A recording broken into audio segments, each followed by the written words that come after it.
Hello বন্ধুরা, কেমন আছেন? আশা করি সবাই আছেন। বন্ধুরা, আবারও কর্মসূচি নিয়ে মাঠে আসছে বিএনপি, এরকমটা কিন্তু জানালো কিন্তু ফারুক। অবশ্যই কিন্তু এই বিষয়ে কিন্তু আমরা বিস্তারিত আলোচনা করবো। তার আগে আপনি এই চ্যানেলে নতুন থাকলে অবশ্যই কিন্তু চ্যানেলটি সাবস্ক্রাইব করে কিন্তু আমাদের পাশে থাকুন, এরকমই নিত্য নতুন রাজনৈতিক আপডেটগুলো কিন্তু সবার আগে পাওয়ার জন্য। তাহলে চলো বন্ধুরা, শুরু করা যাক।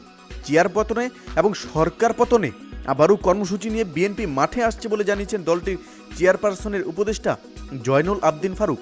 তিনি বলেন, জনগণ আমাদের সঙ্গে আছে, বাংলাদেশে আবার কর্মসূচি আসবে। আবারও এই স্বৈরাচার, এই একদলীয় সরকার পতনে আন্দোলনে বিএনপি আবার মাঠে নামবে।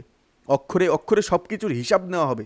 শনিবার জাতীয় প্রেস ক্লাবের সামনে স্বাধীনতা অধিকারী আন্দোলন আয়োজিত এক মানববন্ধনে কিন্তু নিয়ে কথা বলেন জয়নুল আবদিন ফারুক। বলেন, বাংলাদেশের কোনো মানুষ বিশ্বাস করে না প্রধান বিচারপতির বাসভবনে মির্জা ফখরুলের মতো একজন সজ্জন ব্যক্তি ঢিল মারতে পারে গেটে, বাড়ি মারতে পারে লাঠি দিয়ে। এই সরকার রাজনৈতিক প্রতিহিংসা, ক্রোধে সরকারকে আর মেনে নেওয়া হবে চায় না।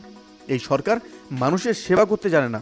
এই সরকার জানে শুধু লুণ্ঠন করতে, টাকা চুরি করতে, ব্যাংক লুট করতে, শেয়ার বাজার লুট করতে। আওয়ামী লীগের উদ্দেশ্যে তিনি বলেন, দাপটে কথা বলেন, লজ্জা হয় না? দ্রব্যমূল্যে ঊর্ধ্বগতি রোধ করো আর ভেতরে সিন্ডিকেট তৈরি করেন, যে সিন্ডিকেটের টাকায় আপনাদের শেয়ারও আছে। সমুদ্রে এই ছিল আমাদের একটা ছোট্ট আপডেট, যেটি আপনাদের সামনে তুলে ধরলাম। অবশ্যই এই আপডেট সম্পর্কে আপনার কি মতামত এবং ফারুকের সম্বন্ধে, ফারুক যেটা বলেছেন সেই সম্বন্ধে আপনার কি মতামত সেটি আমাদের কমেন্টে জানাতে বলবেন না। ভালো থাকবেন, সুস্থ থাকবেন, ধন্যবাদ। দেখা হচ্ছে পরবর্তী নতুন একটি কোনো ভিডিওতে। আপনি কোথা থেকে দেখছেন অবশ্যই সেটি আমাদের কমেন্টে জানিয়ে দিন।